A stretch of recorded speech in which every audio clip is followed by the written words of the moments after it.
வணக்கம் நண்பர்களே. இந்த வீடியோவில் கன்னி லக்னத்துக்கு எந்த மாதிரி கிரக அமைப்பு இருந்தால் குடும்ப வாழ்க்கை, கணவன் மனைவி ஸ்தானம் சிறப்பாக இருக்கும் என்று இந்த வீடியோவில் பார்க்கலாம்.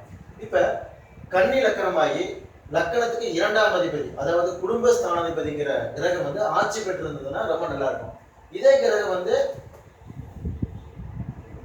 கிரகம் இங்க ஆட்சி பெற்றிருந்தாலும் இங்க உச்சம் பெற்றிருந்தாலும் ஒரு நல்ல அமைப்பு தான்.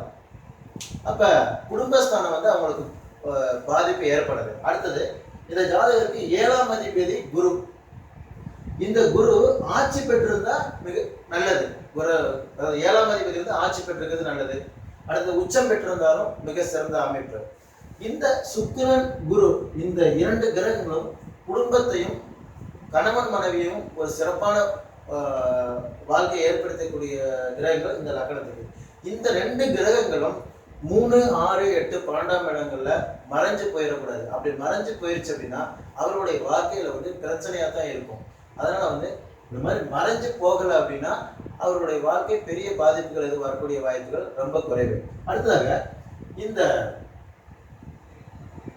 அதாவது கன்னி லக்னத்துக்கு 7ஆம் அதிபதி குரு. அப்ப இந்த 7ஆம் அதிபதியான குரு இந்த லக்கணத்துல ஒரு ஜாதகம் இருக்காருன்னு வச்சுக்கோமே.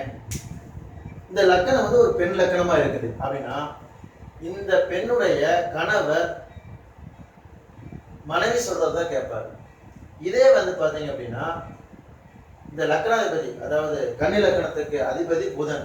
இந்த புதன் இங்க 7ஆம் இடத்துக்கு போயிடுறாரு. அப்ப